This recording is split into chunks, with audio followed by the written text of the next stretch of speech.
के छ यार guys, welcome to my YouTube channel. र आज हामी डिस्कस गर्न गएको छौँ नेपालको लागि एकदम ठुलो फाइट है। यो चाहिँ एकदम ठुलो फाइट है। रविन्द्र धात भर्सेस किबर्ड एलिटी जोन in road to UFC. Guys, यो कुनै नर्मल फाइट होइन है। यो युएफसीमा जानको लागि एउटा कन्ट्र्याक्ट जित्नेवाला फाइट हो है। अनि अनि हामी नेपालीहरूलाई युएफसी भनेको त कति प्यारो सबैलाई थाहा छँदैछ है।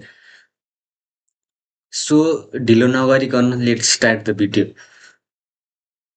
ल भिडियो स्टार्ट गर्नुभन्दा अगाडि if you are supporting Ravindra, hit that like button, subscribe गर अनि कमेन्टमा धाँत सर्ट लेख्न चाहिँ नबिर्स्यु है। ल अब फाइटर ब्रेकडाउन गर्नतिर जाउँ। फर्स्ट साइडमा छ नेपालको रविन्द्र धात। रविन्द्रको प्रोफेसनल रेकर्ड हो 9 विन अनि अन्ली 1 लसेस है। अनि रविन्द्रको सबैभन्दा इन्ट्रेस्टिङ कुरा के छ भने उसको मेजोरिटी विन्स चाहिँ केओ र टिकेओबाट हो है। त्यो उसको 9 विन, 9 मध्ये चाहिँ अनि 7 केओ टिकेओ अनि 1 सबमिसन अनि 1 डिसिजन विन है त। यो स्ट्याटले के देखाउँछ भन्दाखेरि रविन्द्र पोइन्ट कलेक्ट गरेर बस्नेवाला फाइटर होइन। उसले फिनिस गर्न खोज्छ फाइट चाहिँ है, सधैँ टिकेओ नत्र केओमै फिनिस गर्न खोज्छ है। अनि अनि रविन्द्रको स्टाइलको कुरा गर्ने हो भन्दाखेरि एग्रेसिभ प्रेसर स्टाइलको देख्न सकिन्छ है। फरवर्ड आउने, पेस क्रिएट गर्ने अनि अपोनेन्टलाई ब्याकफुटमा राख्ने खालको के। अनि गाइज इमेजिन गर न, फाइट सुरु भयो, बेल बज्यो अनि एउटा फाइटर अगाडि मात्रै बढेछ, डाइरेक्टली प्रेसर मात्रै दिइरहेछ भने कसैलाई पनि कम्फर्टेबल फिल हुँदैन नि होइन र। त्यही स्टाइल नै सबैभन्दा डेन्जरस हो के। अनि रविन्द्रको चाहिँ सबैभन्दा स्ट्रङ पार्ट चाहिँ मैले देखेको चाहिँ स्ट्राइकिङ नै भन्नुपर्छ है मैले चाहिँ। तर उसको ब्याकग्राउन्ड चाहिँ के हो चाहिँ थाहा भएन। तर उसको टेकडाउन डिफेन्सहरू नै प्रिटी सलिड नै छ है। अनि फेरि तल टपमा बस्ने खालको फाइटर चाहिँ होइन है रविन्द्र। ऊ एडभान्सिङ गरेर अलिकति के गर्न सक्छ गरिहाल्ने खालको फाइटर जस्तो चाहिँ हो है उसको रेस्लिङ स्टाइल चाहिँ। र अर्को साइडमा छ किम्बर्ड एलिन्टोजोन फ्रम फिलिपिन्स है। किम्बर्डको रेकर्ड चाहिँ 7 विन अनि 3 लसेस। उसको स्ट्याट्स हेर्दा पनि इन्ट्रेस्टिङ नै छ। उसको चाहिँ रविन्द्रको भन्दा 1 म्याच कम छ है प्रोफेसनल फाइटमा चाहिँ। उसको विन्समा नकआउट पनि छ र सबमिसन पनि छ है। 3 केओ टिकेओ विन्स अनि 3 सबमिसन विन्स है। अनि एउटा मात्रै डिसिजन है उसको पनि। त्यो यो स्ट्याट पनि बवाल है। यो स्ट्याटले के इन्डिकेट गर्छ भन्दाखेरि किम्बर्ड एउटा वान डाइमेन्सनल फाइटर जस्तो चाहिँ देखिँदैन है। एउटा कि त नकआउटमा मात्रै भर पर्ने कि त सबमिसनमा मात्रै भर पर्ने खालको चाहिँ देखिँदैन है।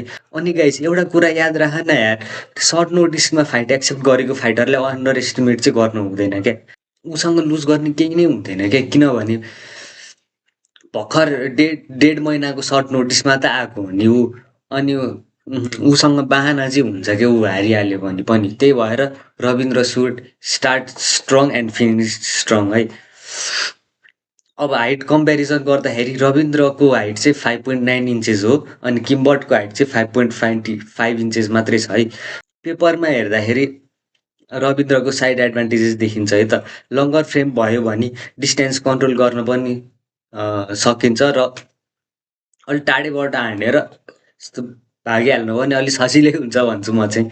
अनि राउन्ड 1मा मेरो लागि सबैभन्दा ठुलो इम्पोर्टेन्ट क्वेसन चाहिँ कसले पेस कन्ट्रोल गर्छ, किन देखिन्छ नि त। अनि किम्बर्ड चाहिँ अब रविन्द्रको अपोनेन्ट भइसकेपछि त अब उसले पनि स्टडी गरेकै हुन्छ नि त। अनि उसलाई पनि थाहा नै होला यो कुरो अब प्रेसर फाइटर हो भनेर। त्यही भएर उसले चाहिँ एकदम टाइमिङ नत्र अपर्च्युनिटी चाहिँ खोज्न सक्छ है पन्चहरू घुसाउनको लागि, मतलब काउन्टर मुभमेन्ट भनौँ न।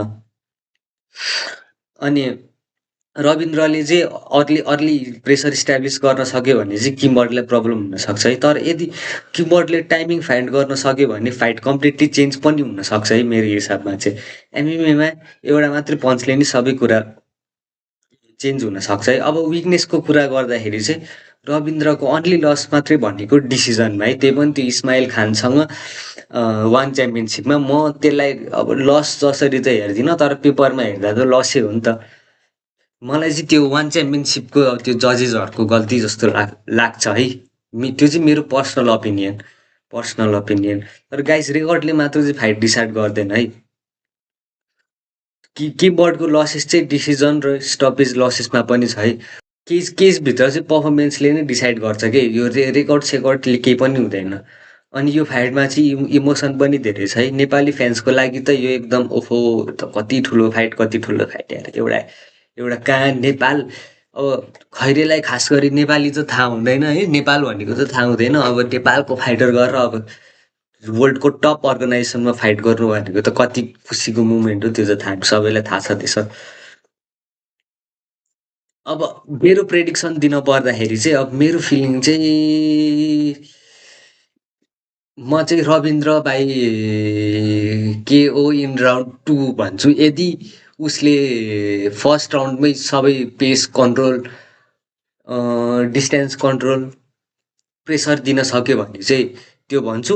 नत्र किम्बर्टले अलिकति धेरै एडजस्ट गर्यो भने चाहिँ म चाहिँ रविन्द्र बाई युनानिमस डिसिजन चाहिँ दिन्छु है। तर किमबर्डको पनि सबमिसन थ्रेट चाहिँ छ है। अनप्रेडिक्टेबल छ है त्यो मान्छे चाहिँ। अब त्यो चाहिँ इग्नोर गर्न चाहिँ मिल्दैन है। यो चाहिँ अब एकदम इजी फाइट पनि भन्न सकिँदैन, तर अब त्यो त अब टाइमले देखाइहाल्छ होइन। तर एमएमए हो, अब जेसुकै नि हुनसक्छ। अब तपाईँहरूको चाहिँ प्रेडिक्सन के छ त? तपाईँहरूको चाहिँ प्रेडिक्सन के छ त? तल कमेन्ट गरिदिनु है। कमेन्ट गर्नु, अनि कुन राउन्डमा नकआउट लिन्छ, नत्र युनानिमस डिसिजनले जित्छ कि के हो है? तपाईँहरूलाई के लाग्छ सबै तल कमेन्ट गरिदिनु, लाइक, सेयर, सब्सक्राइब गरिदिनु। ल, see you guys in the next video.